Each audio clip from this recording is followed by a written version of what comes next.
Olá, queridos amigos.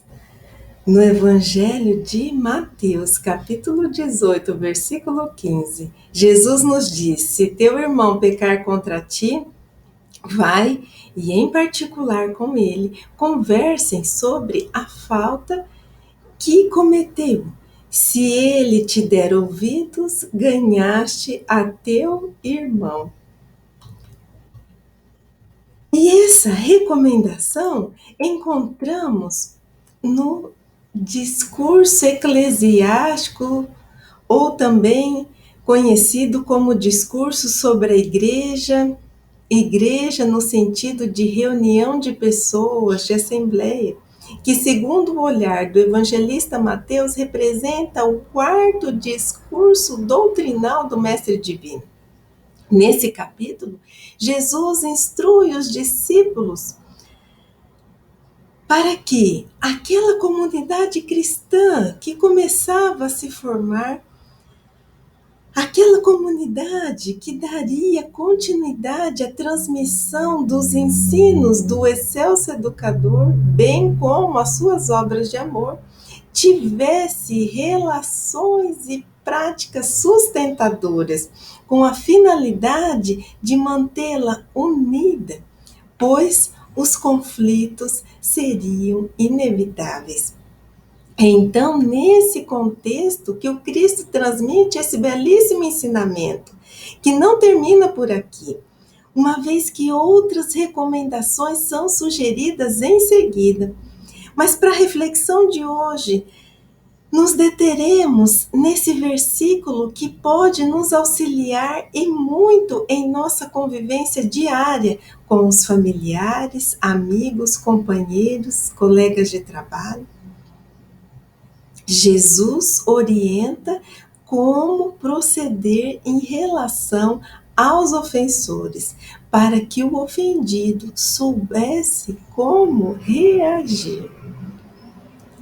Ele faz um convite ao diálogo, ou seja, ele faz um convite para a verbalização. Termo esse tão conhecido e difundido entre nós hoje em dia, não é mesmo? E esse convite tem a finalidade de evitar o surgimento da mágoa no coração. Só que esse convite ao diálogo, à verbalização, não deve ser feito de qualquer forma, de qualquer maneira. Não. Jesus presume que essa conversa seja permeada pela transparência, pela sinceridade, pela bondade, com a finalidade de esclarecer a situação e não condenar ou humilhar aquele que nos ofendeu ou que praticou alguma falta para conosco. E esse aconselhamento não é válido apenas para as faltas cometidas para conosco, mas também para tantas outras situações em que, na condição de pais, amigos, superiores e hierárquicos, precisamos fazer ponderações sobre a conduta do nosso próximo. Precisamos alertar sobre os perigos de se continuar seguindo determinado caminho, ou ainda precisamos mostrar as consequências das atitudes equivocadas daquela criatura nas vidas de outras ao redor. Então, façamos isso como sugeriu o Mestre, com amor e lealdade, chamando a pessoa para uma conversa particular e abrindo o nosso coração. Com amor, não seria melhor com rigor? Se não é fácil nos depararmos com os nossos erros através de um exame de consciência, imaginem através de um apontamento de outra pessoa. Então, Jesus nos convida a esse diálogo fraterno que evita a instauração da mágoa dentro de si mesmo. Mágoa essa que pode evoluir para sentimentos de raiva, ódio, vingança. Ao mesmo tempo, esse diálogo oferece o subsídio para que o nosso irmão desperte a sua consciência através da reflexão de suas atitudes. E o que nos chama a atenção nessa lição é que, ao ofendido, é aconselhado a procurar o ofensor em particular, sem esperar que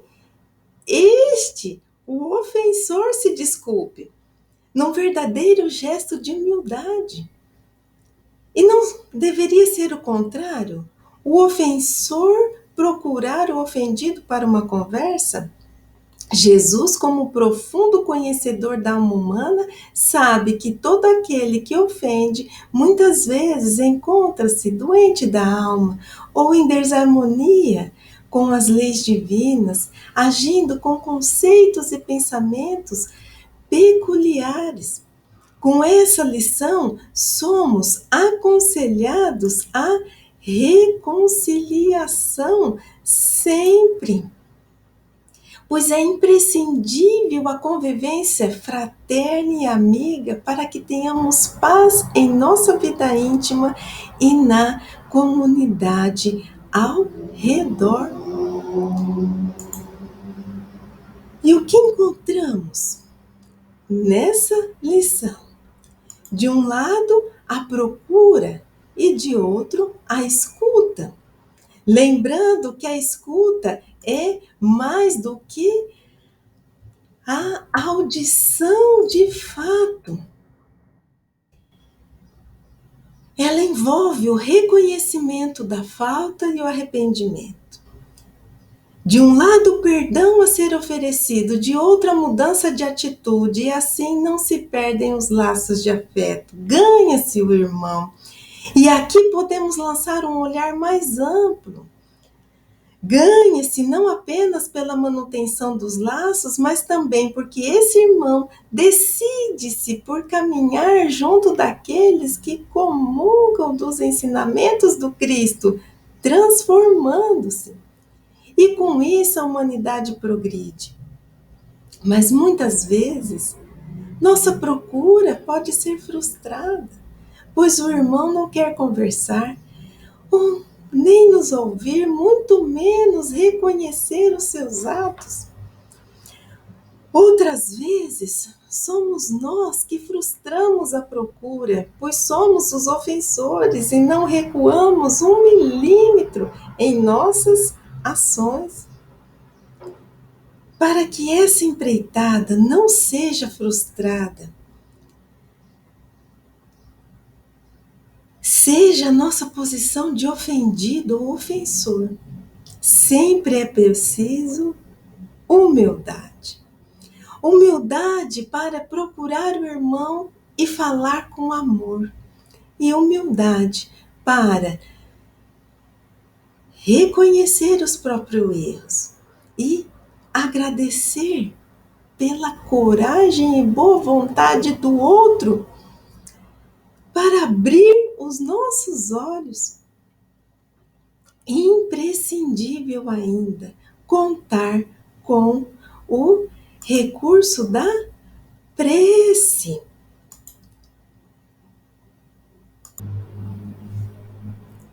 Para nos iluminar os caminhos e abrandar o ressentimento dentro de nós e despertar a consciência dos que nos ofenderam.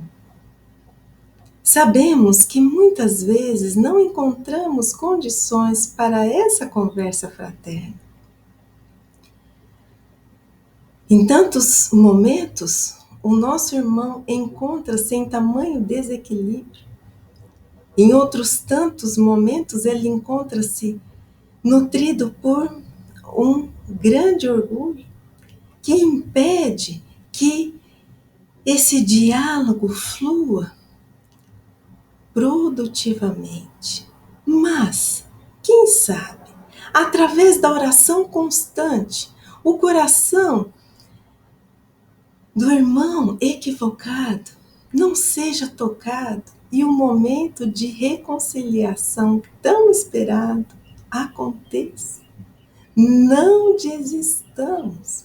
Tenhamos sempre esse conselho do Mestre Divino em nossa mente, em nosso coração, porque ele nos incentiva a essa postura, porque se deixarmos a nossa imperfeição dominar as nossas existências, o que fazemos? Nutriremos a mágoa, não procuraremos o irmão para a reconciliação e ainda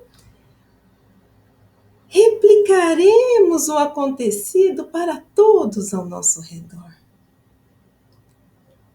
Que esse seja o nosso ideal, esse diálogo fraterno, que se hoje não é possível, amanhã, com certeza, será.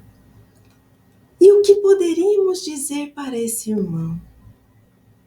Talvez um bom início seria mais ou menos assim: querido irmão, não estranhes a minha procura. Trago no coração amargura causada por tua palavra agressiva, a mim endereçada naquela missiva. Guardo por ti imenso carinho, ainda que me fira o espinho, cravado em meu triste coração. Desejo sim a reconciliação. Não estou aqui para julgar, apenas com amor ponderar, a fim de que te harmonizes, mudando tuas diretrizes. Também carrego meus débitos pelos erros de hoje e os pretéritos, por isso venho lhe pedir perdão, se contribuir para a tua ação. Sigamos juntos pelas estradas, sob o olhar divino, de mãos dadas, com a prece e a caridade, e como lema, a humildade. Pensemos nisso, sigamos sempre com Jesus e até mais.